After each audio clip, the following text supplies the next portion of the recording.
The Trumpet Daily with Stephen Flurry.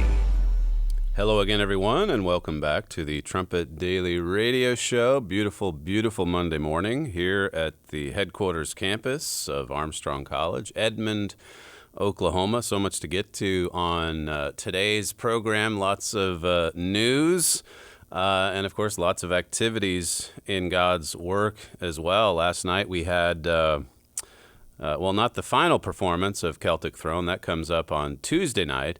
But we had our biggest and most raucous crowd yet. I think 450 people in the auditorium and an estimated 1,500 people watching the event online. And the rave reviews continue to come in. This tweeted out last night, a most memorable and delightful Independence Day weekend, topped off with Celtic Throne. Could not ask for anything better.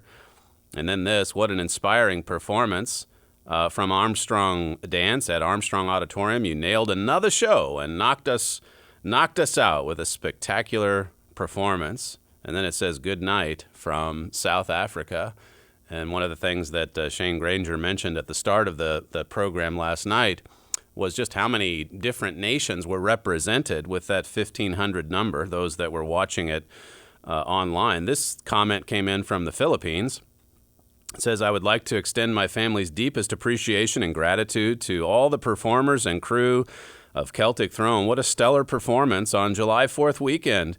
We watched the first live stream last week and were so amazed and awe-inspired that we just had to watch it a second time, even if it meant watching it at 3 a.m.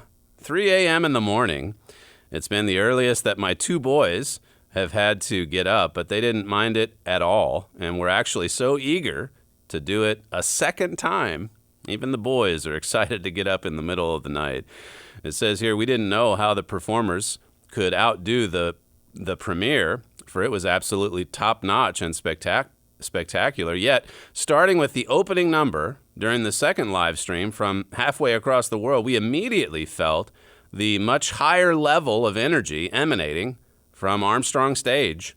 Number after number proved to be an even higher caliber than the first show.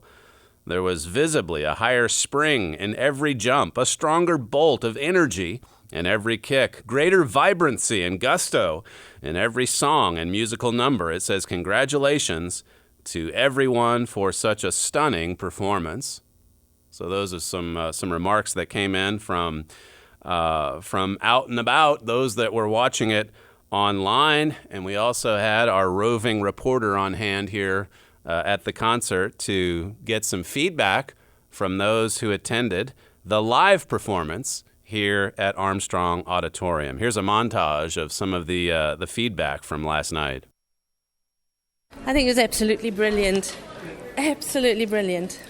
It's one of the best I've seen for a very, very long time. All of it. All of it. Absolutely all of it, yeah. That was just excellent. That's all I can say. It was excellent. It's a great show. I would say shock and awe. Yeah, it was absolutely fantastic. Awesome. I would love to see it again. It's so talented. Yeah. I just loved it. The thunder. It was stunning, marvelous, and stirring all at the same time. We loved it. Absolutely loved it. I like the last one with the clock and I like that one. It's amazing. Phenomenal. Couldn't be any better. Yeah. Could not be better. It's pretty amazing. We've watched this group do this for years, and every single time it just never ceases to amaze me. Yeah, it's like better and better, huh? Yeah, they do. Yeah, I love it. It's amazing. The show is absolutely beautiful. I just enjoy just coming to these. I'm a very musical person. I love music. It's been really impressive. I don't often come to shows like this. Yeah. But it's been something to watch for sure. It's a unique experience. Hey, you know what? I'm just impressed with how their physical condition. They're in amazing shape. You know, the cardio and stuff, and I love the music because it's fun. Yeah. You know, it's real upbeat, happy music, and and then also I really love the guys that sang, the three guys that sang harmony. I'm not sure. I thought they were really good. Yeah, they were really good. Yes, and then playing the harp. I mean, really, there's lots of things that we never really get to see. You know, unique things. That's what's fun. Sure, the choreographics were awesome. It was amazing, and just watching their feet, it's like you're amazed that they don't get tangled up and trip. Yeah. They're just so on cue, and I just thought it was great. Great. Absolutely phenomenal. Great. The best dancing we have seen in a long, long time, and the singing is wonderful, and all the performers are just so full of energy. It's exciting to be here. Stunning. Absolutely stunning. Yeah. It was really cool. We looked up this event probably about Friday, so a couple of days ago. Yeah. And we found it online, and tickets were very reasonable. Yeah. We didn't know what to expect. We didn't. First time here? Yes. First time, yeah. What do you guys think of the auditorium here, the theater? It's gorgeous. It's astounding. Yeah. Really impressed. Yeah, well, and I'm a dancer, so for me, this not only does it hit home with my heart for dance, but I mean, Ireland in particular is my heartbeat. So that, I mean, especially that last one, that thunder roll and that just, I feel like that expresses the heart and the strength of the Irish people in general. A multitude do. So I have been wanting to see something like this unfold in Oklahoma for like 10 years. Wow. So to see this in front of me, somebody who actually carried out that dream, is kind of jaw-dropping. I'm just, wow. I hope that you guys keep doing this and it becomes a traveling tour. I've never seen a boy kick that high. It's very fun, very energetic, and visually pleasing, aesthetically pleasing. I was quite impressed. I hadn't talked to anybody that actually seen it yet, but when I got here, lots of people around had seen it multiple times, and they continue to come back. So we were actually not let down at all. And then we'd been to the auditorium once before for something, and we know that it's a great venue for stuff like this. And then we found out that this is the biggest thing they do every year at the college, so we should probably come see it. They were excellent. I was really impressed that not only did they have the older kids, but they had some of the smaller kids who were obviously in training but doing an amazing job. So this is just an incredible show. The musicians, to me, were incredible. You know, you focus on the dancers because they're out front and center, but the musicians were just incredible and really lent a lot to the overall show. So just a wonderful reaction there from so many of the people that viewed it live at Armstrong Auditorium. As one of them commented there, at this concert, you see a lot of things that you just don't normally see. You just don't see it today. It's like I keep saying, my father's made the remark that this is the program, this is the performance that this nation, the whole world in fact, this is the performance that the world needs at this moment. The music, by the way, the Irish music composed by, well, of course, it's all kinds of music. It's not even just Irish. There's really a running theme that takes you from the Middle East through Ireland and Scotland and England and the United States. And so much of that was composed by Brian Byrne. And he was featured, by the way, in the Daily Oklahoman. I should have brought some quotes from that article. I think it was on Friday. But it just talked in there about how pleased he was to be able to work with a group in Oklahoma, because this is where he lives now. He married an Oklahoman and has since moved to Oklahoma. He's been all over the world, of course, working in Hollywood, working in Dublin, and he was very happy and easy to work with for us as well. One final comment here. It says, I wanted to commend a wonderful performance Sunday. My husband, mother-in-law, and I loved it. Everyone did such a wonderful job, and I found my legs wanted to jig along too. My husband especially loved the second part of the show with the patriotic songs. It was refreshing to hear in times as these, as this country falls apart. We both remember singing some of those songs in school during the early 1980s. In addition to that, I really loved Gail, incorporating the movement of the dancers' arms to match the passage of time for the London clock was incredibly impactful for me. Also, I love the addition of the swirly ribbons for the outline of the clock. Very creative. I loved it. I loved all of it. She's mentioning there the powerful scene in the first half of the performance. Gail in front of this towering clock, Big Ben in the UK, and we've pulled a couple of minutes out from the production last night. Here's a clip from Gail.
Pretty good sampling there from Gail. A good example of the special effects also added to the program. So many of those we had to leave out of the Branson performances just because of the limitations on that smaller facility. But at God's house, at Armstrong Auditorium, we've got everything that we need to really put on a spectacular production. So we've got one more performance. That's tomorrow night to kick off the summer educational program. And there's going to be quite a few teenagers in the Armstrong Auditorium tomorrow night, filled, no doubt, with energy as they see this exciting performance. When we come back, we've got lots of news to get to, including President Trump's speech from Friday night, his July 4th speech at Mount Rushmore. Of course, he's drawn a lot of criticism from the radical left, but looking at the history of the United States and what we used to put forward as something to aspire to, what we used to be proud of, this was an outstanding speech that the president gave on Friday night. We'll have some clips from that when we come back. You're listening to Stephen Flurry, and this is the Trumpet Daily Radio Show. If you'd like to email feedback to the program, you can write us at td@kpcg.fm. We'll be right back.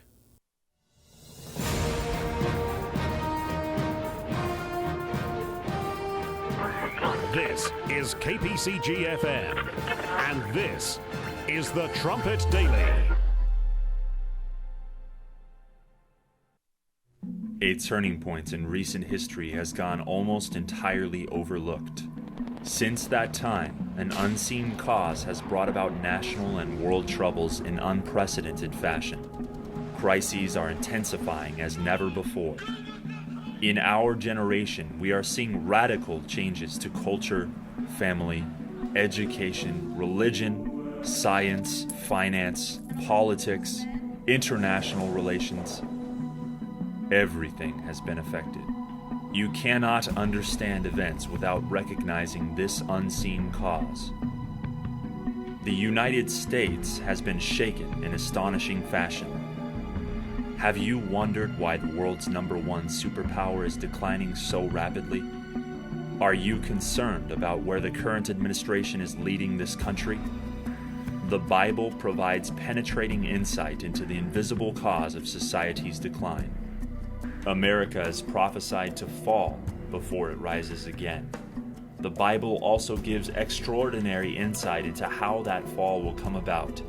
This insight puts the seriousness and urgency of current events in their true perspective. Understand what's in store for America and why. Visit thetrumpet.com and click on the Literature tab to request this free enlightening booklet, America Under Attack.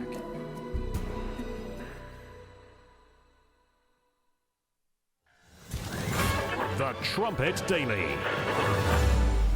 I think it was about a week and a half ago that I was talking about all these monuments coming down in the United States and how that I was surprised that there weren't more historians coming forward denouncing this activity. All of these thugs and hooligans on the streets pulling down not just Confederate soldiers, pulling down America's history, even the founding fathers. And it was just a couple of days after I made those remarks that Richard Palmer told me about an interview that David Starkey had. He's the UK historian. He's written something like 20 books. He's been all over the TV in the UK with documentaries, biographies, and so on. And sure enough, he courageously comes forward. He criticizes the BLM movement, pulling down all these statues and such.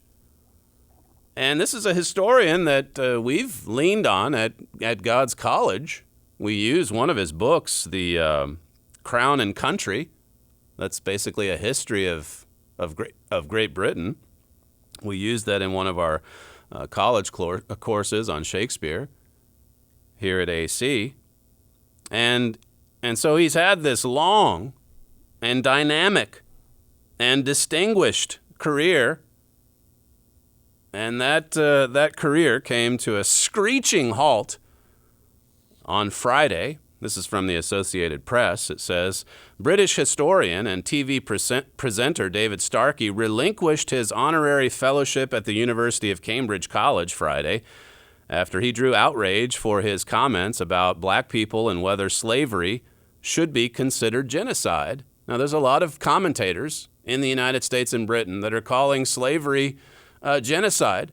It was the white man's attempt to actually exterminate a race of people. This was the comment that he made.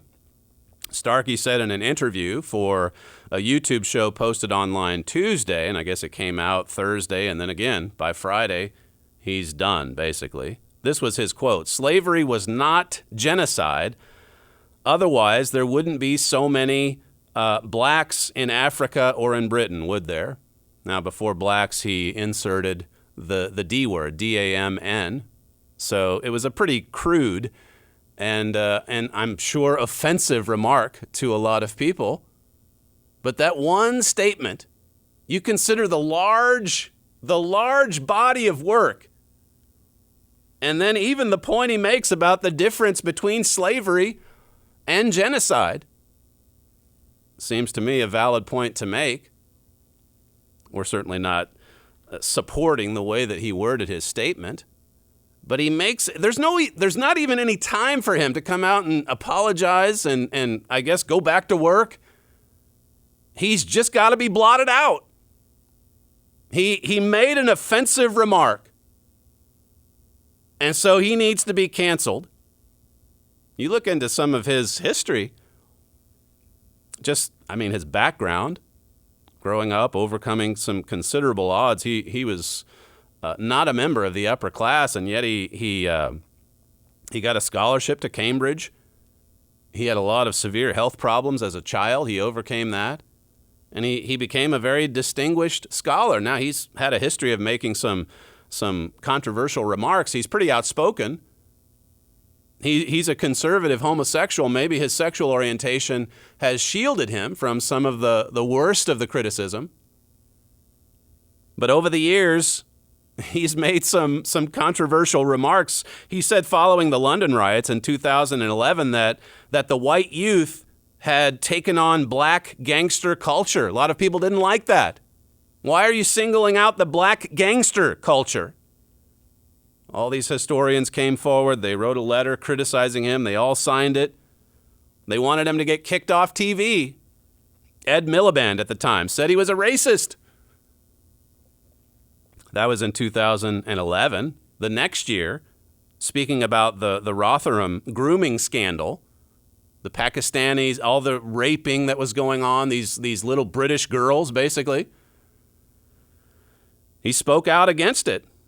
And he said that these Pakistanis were bringing the values from the Punjab or from Pakistan, their religion. They were bringing those values into the UK. A clash of cultures. But you're not supposed to criticize Pakistani people or their culture. It's just the British culture that's to be denounced. He criticized the Pakistani culture in this case, and of course, there were more calls to cancel him then, 2012, 2015. He made a remark about how that nothing significant had been written in Arabic in 500 years. Well, that's not nice to say. And here again, more condemnation, more people calling on him to step down from his various posts. This AP article from last week, it says the head of Fitzwilliam College at Cambridge contacted the historian following his remarks on the YouTube channel. Starkey resigned from his position with immediate effect Friday. Fitzwilliam College issued a statement saying that although Starkey did not hold a teaching position, honorary fellows have the same responsibility as all college members to uphold its values. It says Fitzwilliam prides itself in leading the way in Cambridge in opening access to higher education for underrepresented groups. Our student and academic bodies are diverse and welcoming to all. We do not tolerate racism. So the message coming from Cambridge is clear. What he said is racist. To draw a distinction that way between slavery and genocide, it's racist. So he needs to step down. It says others associated with the historian swiftly distanced themselves from him. His publisher, HarperCollins, said it would not publish future books by Starkey and that people in the company unreservedly condemn the abhorrent remarks he made in the interview. And again, the remarks were abhorrent, I suppose, although you can't necessarily get into his mind. Was he damning black people as a race? Or the ignorance of people that would equate slavery with genocide? There is a difference, after all.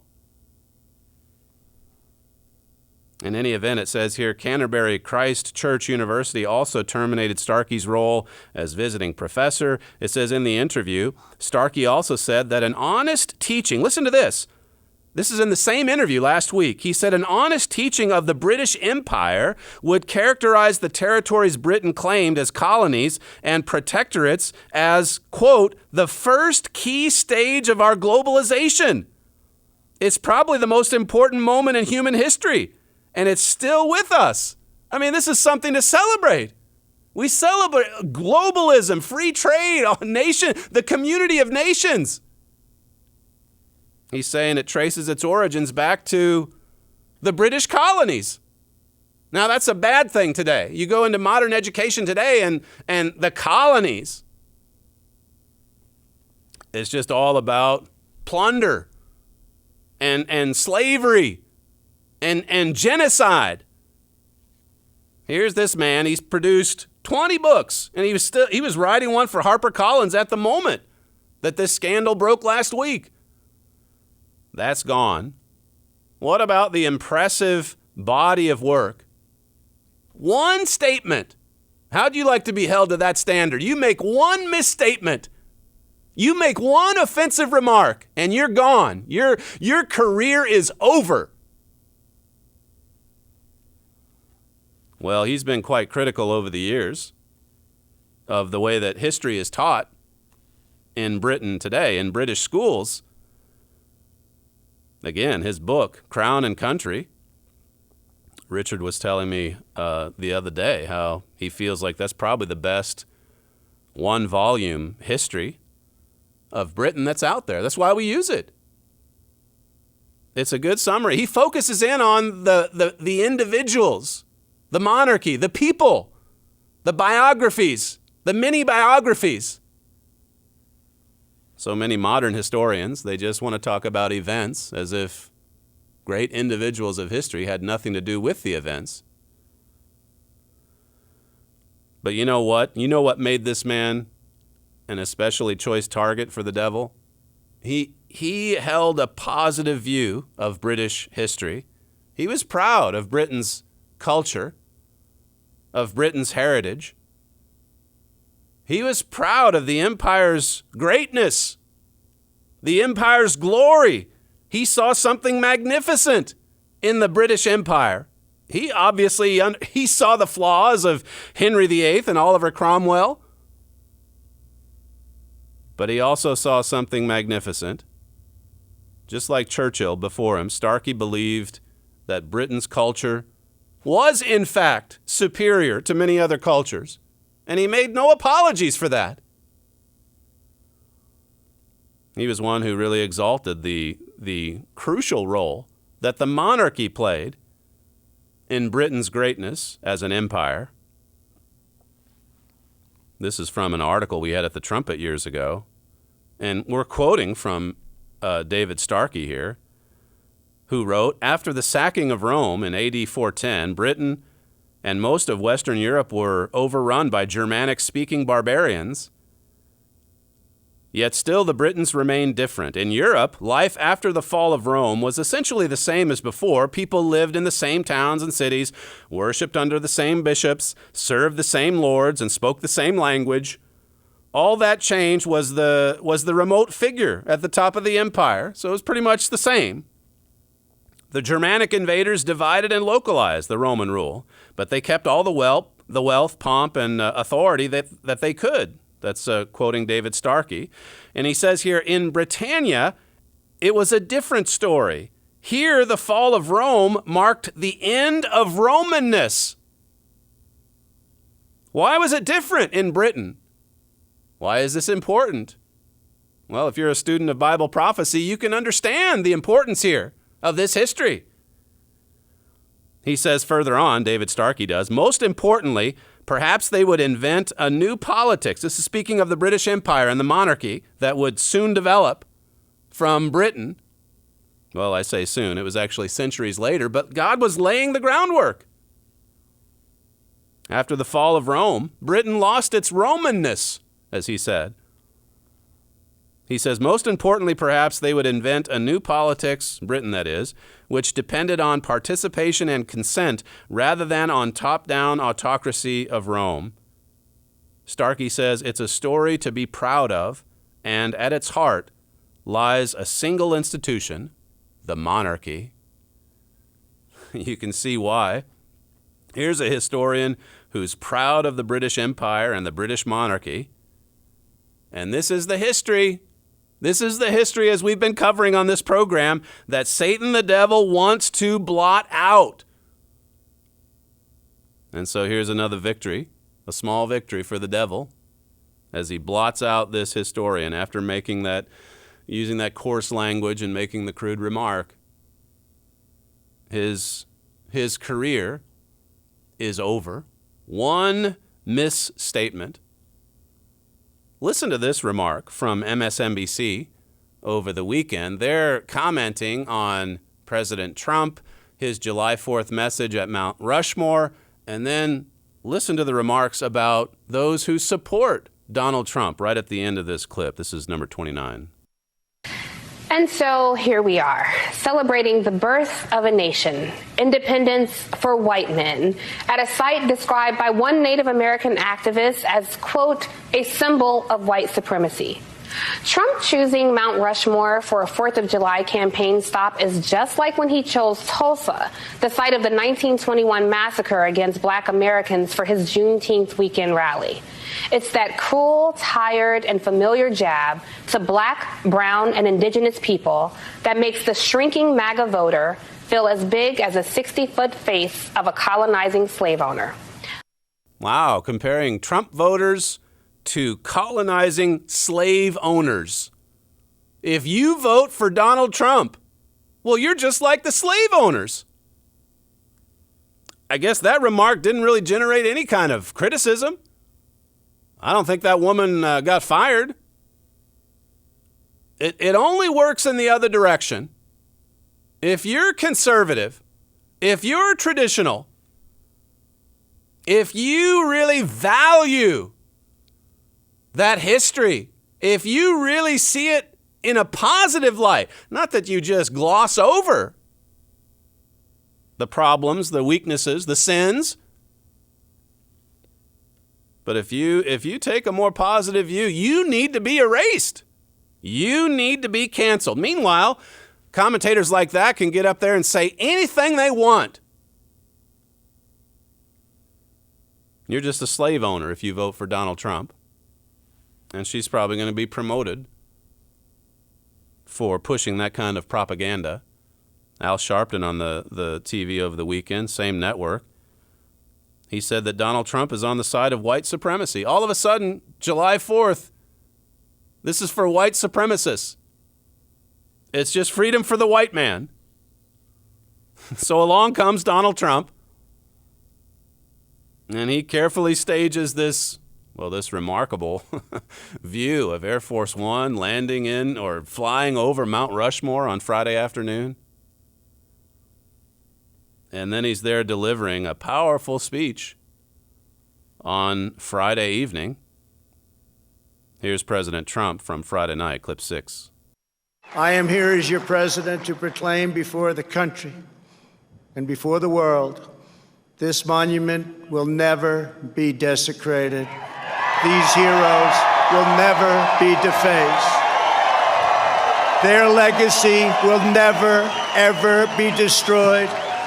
Their achievements will never be forgotten, and Mount Rushmore will stand forever as an eternal tribute to our forefathers and to our freedom. That's President Trump doing what just about every president, I think you could probably say ever since Rushmore was constructed, every president has praised it. Bernie Sanders was there 4 years ago, and he said viewing the monument made him proud to be an American. That was 4 years ago. And now I guess it's a monument celebrating slavery. Because, well, two of them were slave owners. And so that's the lens that we view everything through now. All history is viewed through that lens, and that lens alone. Here's a bit more from President Trump's speech, clip 7. We gather tonight to herald the most important day in the history of nations, July 4th, 1776. At those words, every American heart should swell with pride. Every American family should cheer with delight, and every American patriot should be filled with joy, because each of you lives in the most magnificent country in the history of the world, and it will soon be greater than ever before. That's President Trump, his July 3rd speech. I think the graphic there on the video says July 4, but he gave it Friday night at Mount Rushmore, and I think a lot of Americans do cheer with delight. I don't think I've ever seen the kind of fireworks display that we saw Saturday night here just around Logan County. It's of course, it's legal to set off fireworks in this county, but there's quite a few counties across the U.S. where it's illegal to fire off those fireworks, and a lot of people were still doing it. You might have seen the aerials from California. They probably have some of the strictest laws against blowing up things in the sky, and a lot of people were doing it. A lot of people were cheering. They were selling out fireworks across the nation. All of them gone. I went to a stand yesterday because we had a display last night, and all the big stuff, it was sold out. So I had to go to a big fireworks warehouse, Jake's Fireworks, right here in Logan County. Now, they had some stock left, a lot of Americans, every heart should swell with pride. He said this was the most important day in the history of nations. Well, why is it President Trump coming along and giving us a history lesson that, had you given this 3, 4, 5 years ago, everybody would have agreed? Now it's controversial. Now it's racist. Now he's celebrating white supremacy. In fact, he was reminding us of some of the history that schools today refuse to teach. That's the truth. Here's clip 8. It was all made possible by the courage of 56 patriots who gathered in Philadelphia 244 years ago and signed the Declaration of Independence.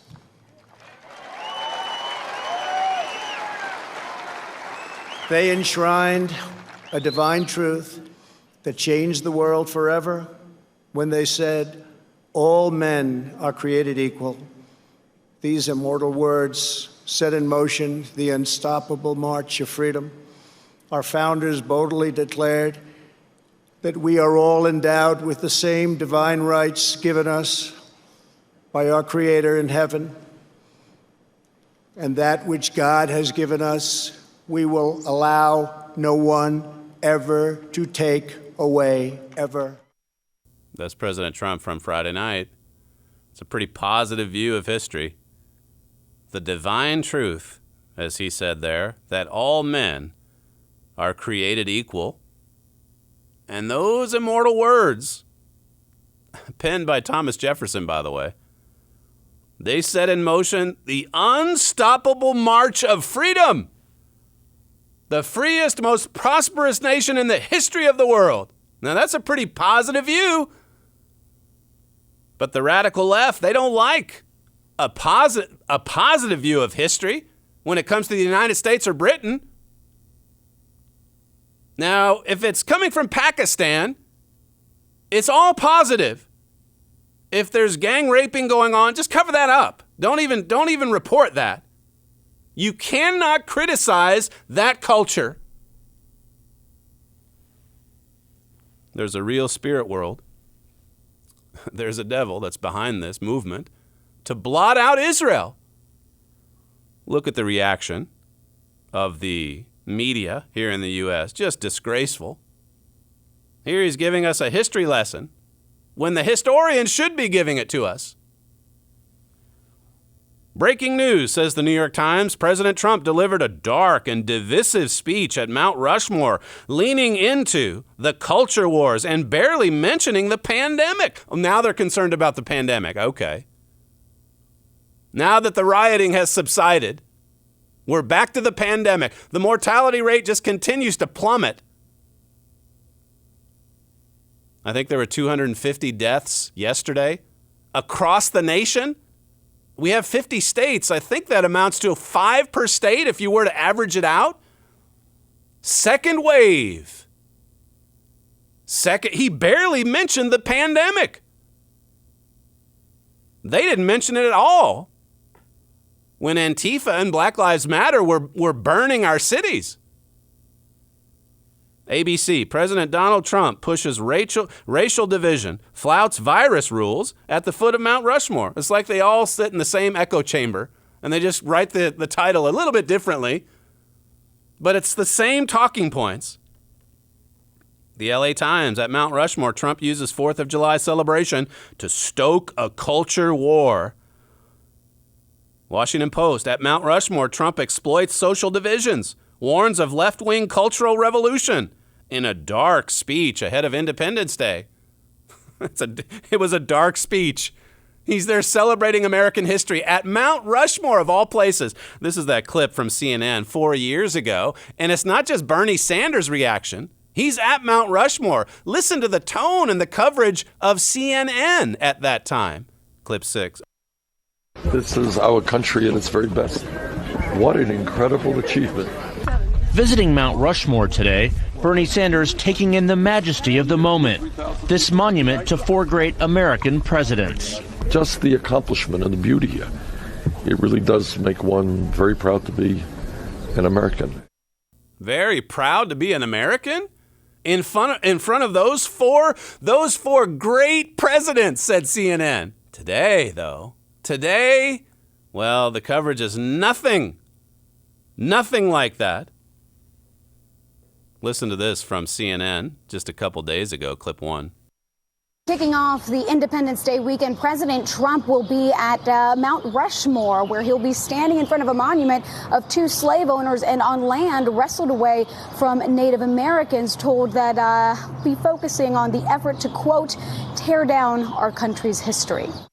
This is CNN. Standing in front of a monument of 2 slave owners and on land wrestled away from Native Americans. That's the lens through which we view all history now. No exceptions. Here's a sampling from NBC, clip 2. When you look at the rally that happened in Tulsa around Juneteenth, you look at this rally, Andrea, there's a question here as to whether the administration is blind to the history that this country is now re-looking at, re-examining in this moment of social awakening, or if they simply don't care. Right, are they just blind or they don't care, this administration? You know, Barack Obama visited Mount Rushmore. Hillary Clinton did. Bernie Sanders, you just saw that. They celebrated the history. Not that long ago, just a few years ago. What does it tell you about Satan being cast down? And the rage and the hatred for Israel. And the effort to blot it out. This is from, I think, MSNBC on Saturday, clip 5. Donald Trump chose the most grandiose symbol of U.S. imperialism on Earth to usher in a very on-brand star-spangled spectacle. Complete with fireworks and military flyovers, it was Trump's predictable way of throwing red meat to his base. The cult-like following he so desperately needs at the ballot box as he tanks in the polls. But let's talk some truth here. Mount Rushmore isn't exactly the innocent ode to our founding fathers as described in our textbooks, and it's high time we disrupt that false narrative that far too many people believe. It's not enough that we're going to do this in sacred lands of Lakota people, and a place that has been marked by, it's been polluted. It's been desecrated by putting these slave-owning, racist, horrible white men in 60-foot statues on this wall. His spectacle, it's kind of what we expect from Donald Trump. It's a clown show, and hopefully we send this clown back to the circus so maybe he can get eaten by a lion. Nothing controversial there. I guess that's probably going to advance his career. Poor David Starkey. One comment. He's gone. He's gone. This guy's talking about the clown being thrown into the arena to be eaten by the lions.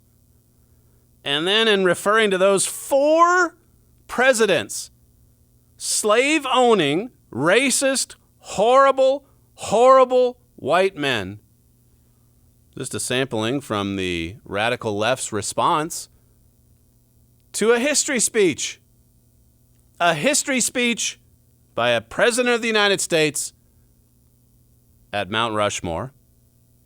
The New York Times, it wrote Saturday morning, standing in a packed amphitheater in front of Mount Rushmore for an Independence Day celebration, President Trump delivered a dark and divisive speech on Friday that cast his struggling effort to win a second term as a battle against a new far-left fascism seeking to wipe out the nation's values and history. Well, that's what they're doing.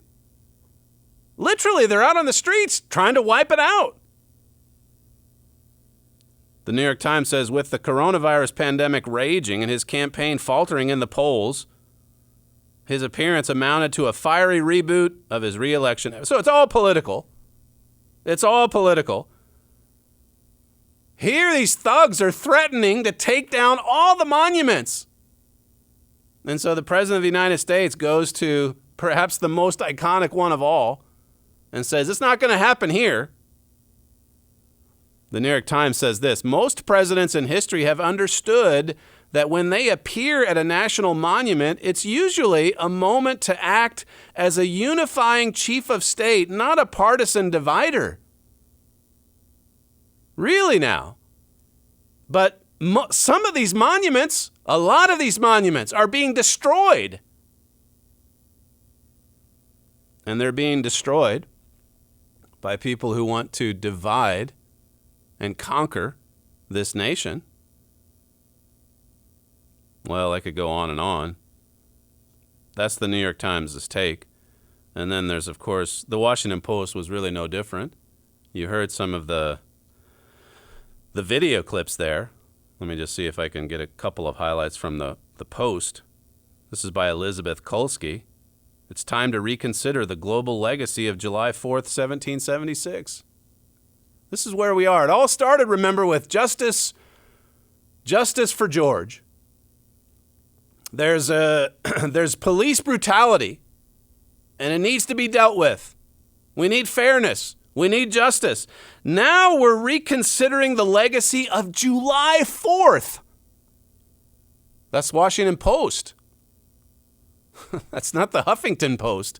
That's the Washington Post. This is the New York Times. Elizabeth Kolsky, by the way, I think she went to school at Columbia, named after Columbus, by the way. Should that be canceled? Should we cancel Columbia? This is the institution that so many of the journalists of today graduate from. This is like Howard Zinn University. They come out of that university hating, absolutely hating and despising the United States of America, despising the history, the institutions, the founding of America. Self-loathing, self-hatred from the Washington Post here. Well, basically, it's everything is viewed through the lens of race. White violence against Indians was pervasive and unchecked by British justice, says this journalist, this historian. I think she teaches at Princeton, so a lot of young people are now sitting in her classes.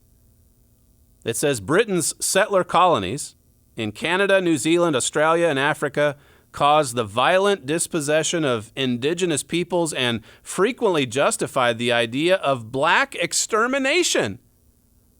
Black extermination. That's what was going on with the British Empire, with colonialism, says the Washington Post. Now, David Starkey comes along and says, look, there's a difference between slavery. It did happen. It was worldwide, in fact.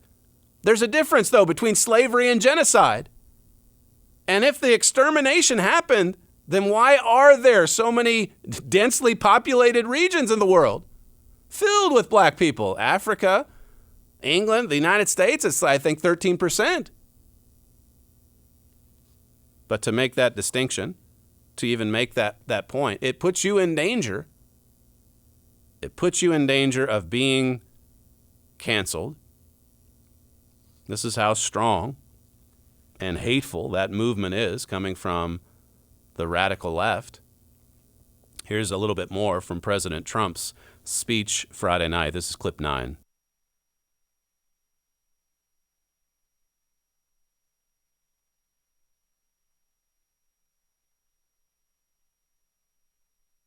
As we meet here tonight, there is a growing danger that threatens every blessing our ancestors fought so hard for, struggled, they bled to secure.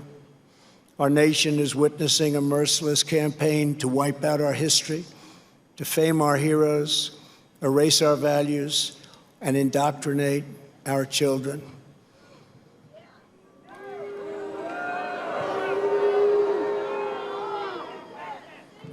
Angry mobs are trying to tear down statues of our founders, deface our most sacred memorials, and unleash a wave of violent crime in our cities. Many of these people have no idea why they're doing this, but some know exactly what they are doing.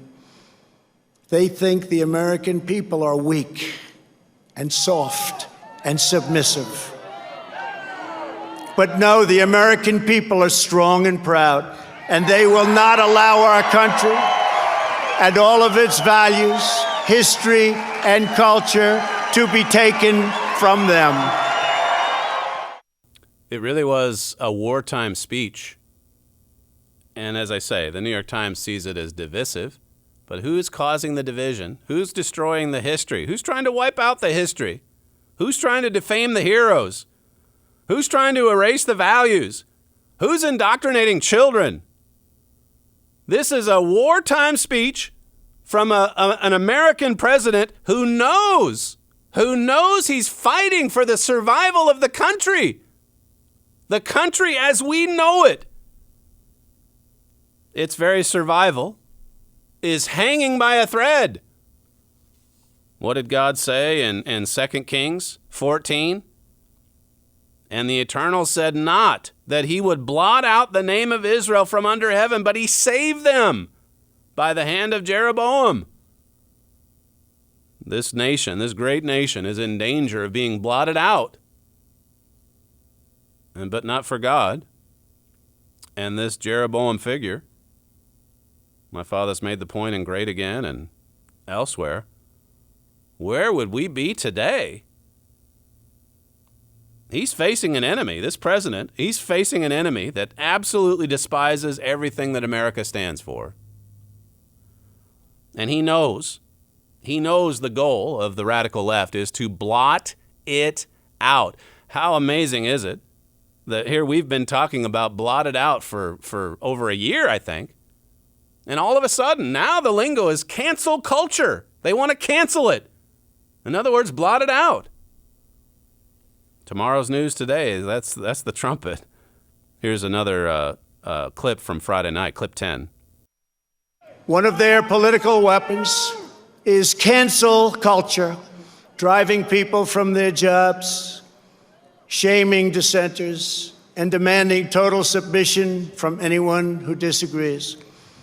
This is the very definition of totalitarianism, and it is completely alien to our culture and to our values, and it has absolutely no place in the United States of America. See, he knows that the aim here from the other side is to blot out the United States. It's the very definition of totalitarianism. Who speaks like this? Who has the courage to stand up to the radical left this way? He's up there speaking the truth. And he was doing it years ago when people like Colin Kaepernick were taking a knee at the national anthem. Kaepernick tweeted out on Saturday, this is the July 4th tweet from Colin Kaepernick. We reject your celebration of white supremacy. Remember those who defended him a few years ago, saying, look, he's not protesting the country. He's just protesting police brutality. Now he tweets out on July 4th of all days, we're not celebrating white supremacy. And then all the commentators, they run with that on MSNBC and CNN. The Washington Post says it's time to reevaluate the legacy of the July 4th holiday. What a dramatic change. Just in a matter of months, just a few short years. One last clip here from President Trump's address Friday night, clip 11. In our schools, our newsrooms, even our corporate boardrooms, there is a new far-left fascism that demands absolute allegiance. If you do not speak its language, perform its rituals, recite its mantras, and follow its commandments, then you will be censored, banished, blacklisted, persecuted, and punished. It's not going to happen to us. It's not going to happen to us. He knows he's in the battle for the country. He knows he's in a war for the country and its founding institutions. Here again, just to view this, not through the lens of race, but through the lens of Bible prophecy. 2 Kings 14, verses 26 and 27. read it again on your own time. You're listening to Stephen Flurry, and this is the Trumpet Daily Radio Show. If you'd like to email the program, send feedback to td@kpcg.fm. Thank you for joining us today, and we'll see you tomorrow.